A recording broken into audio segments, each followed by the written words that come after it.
আসসালামু আলাইকুম। 1 কাপ ময়দা দিয়ে আজকে আমি আপনাদের সাথে ভীষণ মজার একটি নাস্তার রেসিপি শেয়ার করব। আশা করছি আপনাদের ভালো লাগবে। প্রথমেই একটা মিক্সিং বলে 1 কাপ পরিমাণের ময়দা নিয়ে নিলাম। নিয়ে নিচ্ছি 1 টেবিল চামচ পরিমাণের চিনি আর সামান্য পরিমাণের লবণ। দিয়ে দিচ্ছি 1 টেবিল চামচ পরিমাণের ইস্ট, আর ইস্ট যে কোনো সুপার শপে পেয়ে যাবেন। দিয়ে দিলাম 2 টেবিল চামচ পরিমাণের তেল। সব কিছু এখন ভালোভাবে মিশিয়ে নিচ্ছি।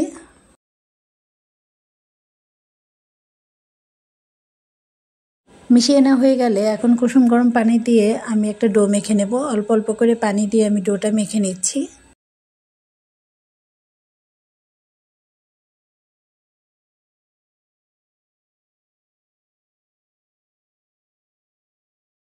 ডোটা মেখে নেওয়া হয়ে গেছে। এখন আমি এটাকে রেস্টে রেখে দেব। আর তার আগে আমি উপর দিয়ে কিছুটা তেল লাগিয়ে নিচ্ছি যাতে করে উপরটা ড্রাই না হয়ে যায়। এখন এটাকে রেস্টে রেখে দিচ্ছি 30 মিনিটের জন্য।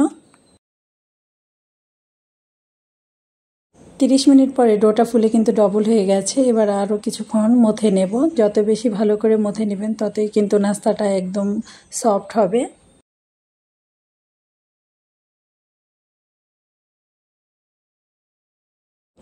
ডোটা বোর্ডের উপরে নেওয়ার পরে আমি হাত দিয়ে একটু চ্যাপটা করে নিচ্ছি। এবার আমি একটা নাইফের সাহায্যে আমি কেটে নিচ্ছি।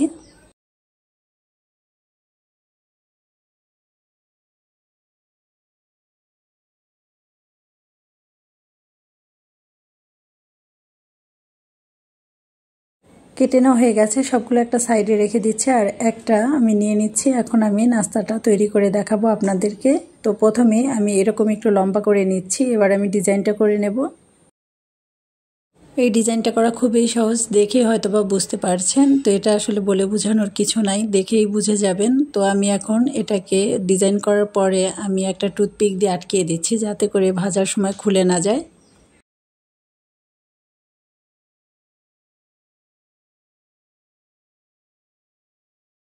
একইভাবে সবগুলো বানিয়ে নিয়েছি। এবার ভেজে নেব। ভাজার জন্য চুলায় একটা প্যান বসিয়ে দিলাম আর পরিমাণ মতো তেল হালকা গরম করে নিয়েছি। এক এক করে নাস্তাগুলো দিয়ে দিচ্ছি আর চুলার আঁচটা মিডিয়ামে রেখে আমি ভেজে নেব।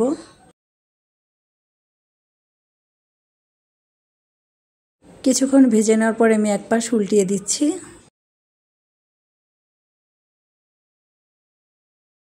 3-4 মিনিট ভাজার পরে কিন্তু খুব সুন্দর একটা কালার আসছে, দেখতেই পাচ্ছেন। এর থেকে বেশি ভাজবো না। এখন আমি তেল ছেঁকে নাস্তাগুলো তুলে নেব আর বাকিগুলো একইভাবে ভেজে নেব।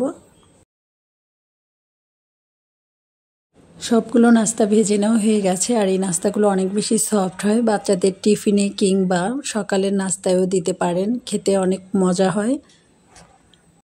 কতটা সফট হয়েছে আপনাদেরকে একটু দেখিয়ে দিচ্ছি। দেখেন, চাপ দিলেই কিন্তু বোঝা যাচ্ছে যে কতটা সফট হয়েছে।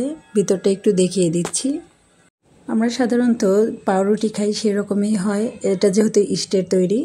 তো আমার রেসিপিটা আপনাদের কেমন লেগেছে অবশ্যই কমেন্টে জানাবেন আর ভিডিওটা একটু বেশি বেশি শেয়ার করবেন। সবাই ভালো থাকবেন। আল্লাহ হাফেজ।